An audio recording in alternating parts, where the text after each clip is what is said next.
Hello students, welcome to स्वाध्याय classes. हम पढ़ रहे हैं हिंदी और हिंदी में हमने वर्णमाला कंप्लीट कर लिया है।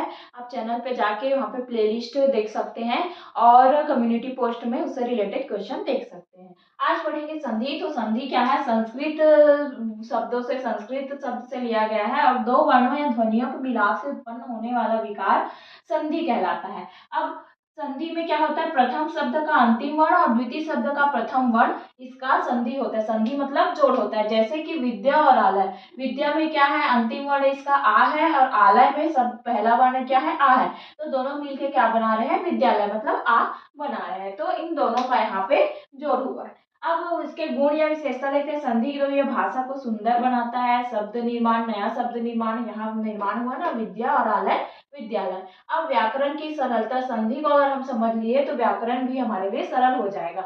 अब ध्वनि में परिवर्तन होता है। संधि से स्वरों का मेल होता है, व्यंजन का मेल होता है। स्वर और स्वर मिलते हैं तो क्या बनता है? स्वर संधि बनता है। व्यंजन का स्वर या व्यंजन से मिलाप होता है तो बनता है व्यंजन संधि। अब संधि का निर्माण तत्सम शब्दों से होता है। तत्सम शब्द क्या होता है? तत्सम शब्द संस्कृत से आए हुए शब्द हैं जो हम सेम टू सेम अपनी भाषा में उसका प्रयोग करते हैं। तो तत्सम शब्दों का ही में संधि का निर्माण होता है। और संधि के तीन प्रकार होते हैं। पहला है स्वर संधि, दूसरा व्यंजन संधि और तीसरा विसर्ग संधि। स्वर संधि किसको बोलते हैं? स्वर वर्णों के मिलाप से उत्पन्न विकार को स्वर संधि कहा जाता है। जैसे कि देव प्लस आलय, देवालय। तो वह किस में टूटेगा? व और अ में, क्योंकि व्यंजन तो बिना स्वर के बोला नहीं जा सकता, इसीलिए वह में क्या है?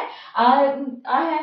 तो जोड़ेंगे जब तो इसका लास्ट वर्ण क्या आएगा? अ आएगा और आ में आ आएगा। तो ये दोनों क्या है? स्वर है और स्वर से ही नया शब्द उत्पन्न हो, मतलब नया वर्ण उत्पन्न हो या शब्द उत्पन्न हो रहा है तो इसको बोलेंगे स्वर संधि। और व्यंजन संधि, व्यंजन का मिलाप स्वर या व्यंजन से होने पर उत्पन्न विकार को व्यंजन संधि बोलते हैं। जैसे कि जगत धन नाथ जगन्नाथ। तो यहाँ पे त, अगर पूरा त रहता है तो ये त और आ में टूटता, लेकिन ये आधा ही त है, मतलब ये व्यंजन ही है। तो व्यंजन का मिलाप किससे हो रहा है?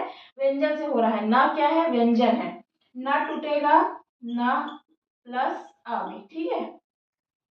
तो ये तो पहला ही अक्षर है तो अब तो पीछे आएगा। तो त न के साथ जुड़ रहा है तो ये क्या हो गया? दोनों व्यंजन हो गए, इसीलिए ये जगन्नाथ है और ये व्यंजन संधि है। विसर्ग संधि, विसर्ग का मिलाप स्वर या व्यंजन से होने पर उत्पन्न विकार विसर्ग संधि कहलाता है। जैसे कि मन प्लस रथ, मनोरथ। यहाँ विसर्ग है और यहाँ र है, मतलब व्यंजन है। तो दोनों मिलके क्या बना रहे हैं? मनोरथ बना रहे हैं। यानी इन दोनों की विसर्ग और व्यंजन की संधि से विसर्ग संधि बन रहा है।